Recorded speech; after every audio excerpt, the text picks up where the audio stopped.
This is Neil. I'm going to show you guys how to make super soil and get super big crops for virtually free, or if not free. But first I want to show you something here. This is just wild mint growing in the front yard. Keep how big this is in your mind. It's very tiny. Now let me show you what happens when you use a good free super soil for your garden. Here's the difference when you build up a super soil over the year. Look at this big ass leaf right here. Same exact stuff. Same exact wild growing mint and or spearmint. I don't know the difference really.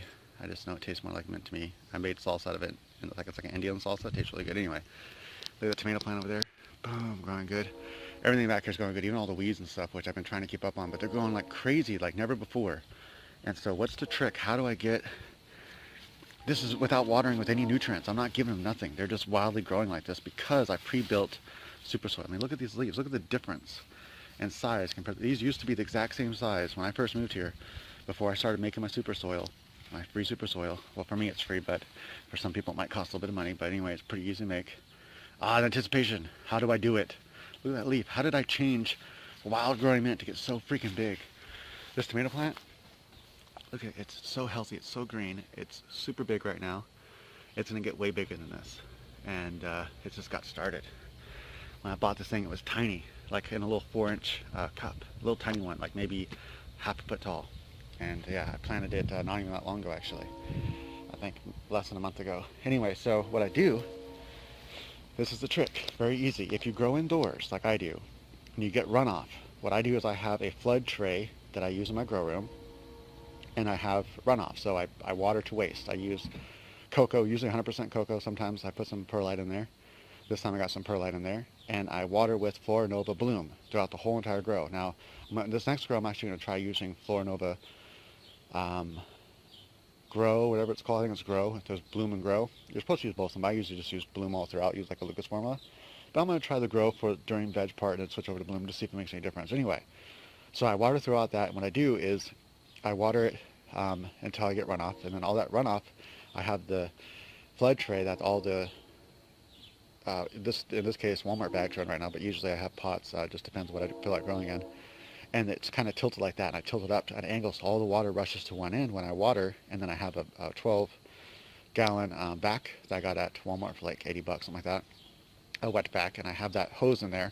I just turn that thing on and suck it off about 15 minutes after I water. After it gets full, to about 11 gallons or so it's not too hard to carry out, because otherwise it kind of splashes out the top. Then I come out here and I just dump it right here. I just open the valve and it all dumps right here. Now, over the course of the year, it spreads out under the ground, it goes over there. I mean, it even makes its way all the way to the apple tree. I mean, the apple tree is bigger than it's ever been, healthier than it's ever been. It's so green, it's so healthy. There's already apples on it. It's going to be really nice this year. I'm going to have a bunch of apples. I can already tell them I have a bunch of apples. They're probably going to be really good, juicy, awesome apples. These aren't even my favorite apples, but they're pretty good for baking. So they're kind of like green, yellow ones, crab apples. I don't know what they're called. The ones out front are red apples. But anyway, so yeah, I've just been dumping it here all year. That's all I do. And I take all my cocoa, that I grow with, including the roots that are in there, and I just dump them right here. And I just let them soak, and they all, over the year, the rain and everything pounds them down. And every now and then I get my hose and I just water the hell out of it to really soak it down into here. And I keep pouring my runoff all year long here. So all that nutrient just soaks into this earth, into this ground. And I have a topsoil of all my cocoa, or if you use soil that you dump out here, on the top, so your top layer is this nice, rich, super cocoa or soil. And underneath that, you just have your natural ground, but the natural ground is absorbing all those nutrients and softening up over the year. And then these roots, when I dump root stuff, like these is all roots right here, I dump it on the edge so it can decompose and then work its way out. And I just keep hitting with the hose so it kind of breaks up over time. And so I've been doing that throughout the year. And a lot of this here, over there, I don't have no roots over there. I've been dumping all my roots on this side since I have my tomato plant right there. And anyway, so the cocoa there is just all nice fresh cocoa. All the roots have already dissolved into it over the year. All this stuff just dissolves into the ground, and and even the roots add a nice amount of nutrients as they dissolve and break up into the ground. So it's almost like like your own little decomposing type area. But I try not to put too many roots here. Mostly I just try to shake off all the good cocoa and let it lay on top. Now, as I've been going throughout the years, I've been expanding out. First started with a little strip, and it keeps going. By next year, this will be twice as big. I'll keep expanding this out bigger and bigger, and that way, and I'll keep killing off all the morning glory and the weeds and And the mint. I mean, mint's nice, but I don't really use it that much. So yeah, that's it, folks. Just wanted to show you guys how to make super soil. Right, so look at these leaves. Nice tomato plant. Really good big leaves. This thing is going to be a monster tomato plant, I'm telling you. It's going to be nice. Produce some nice tomatoes like last year. So how do I do it besides that? So what if you don't have runoff? How do you make this super soil? Well, really easy, cheap way. I'll show you right now. All right, so if you don't grow anything in pots or anything like that, I use this stuff from outdoor growing. It's really good, balanced, dry, cheap nutrient. You can also get the dry nutrient by Dr. Earth. Really good stuff. It's a little more expensive though, but you can get the dry stuff by that. But you can see it's pretty well balanced nutrient. You know, way better than something like Miracle-Gro. It's got your sulfur. Dang, it doesn't want to focus. Hold on. There you go. So Dr. Earth is a little bit better overall, but this has, you know, a lot of your micros and everything like that. So it's a pretty well balanced one. I like it. Works really good. But Dr. Earth is a little bit better. And I think I might even have some more powdered Dr. Earth here. Don't buy the liquid kind. This stuff's so expensive. The powdered kind will save you a lot of money. But anyway, so Dr. Earth. You should be able to find out Wilco or any place like that. But anyway, this is great stuff. So what you do then is throughout the year, take either Dr. Earth or some Lily Miller, something like this, some balanced. Just make sure it has a lot of micros and stuff like that in it. You can even take some microzi, some beneficial bacteria, and dump that out there too. But over the course of the year, just like once a week or so, just dump a little bit of this out there, like maybe a half a cup or something like that. And also dump just a little bit of this so it helps your earth stay nice and pH balanced. You know, if you want, it depends what you're going to be growing, whether or not you want a kind of more balanced like with lime, or you want it to be more acidic oil for, you know, growing certain things like blueberries. I think that need it as more acidic soil. But for my purpose, you know, vegetables and things like this is what works great. Just use a recommended amount, like two teaspoons or so, or a half a cup every couple weeks, and just dump it out there. And then when it comes close to your time to start planting, stop pouring the stuff out there. About every week or so, pour about a half a cup of each out there. Water it really good with your hose and let it just soak in. If you don't have any fertilizer, like soil or coco that you grow in indoors that you want to throw out there, then just buy a couple bags of soil throughout the year and just kind of put on the top layer and just water it really good, let the rain water it in. And all of that soil will kind of soak into your natural dirt and stuff and make it better. You can also try tilling it a little bit, stuff like that. But by the time you do this all year round, next year that dirt is going to be so super soil, so full of nutrients that you probably won't have to, you know, give it no nutrients at all.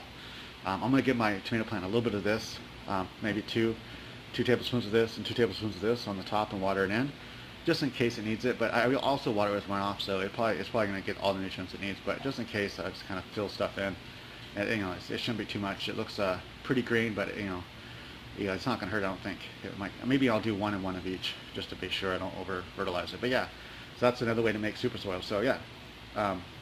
One other thing I want to show you guys really quick.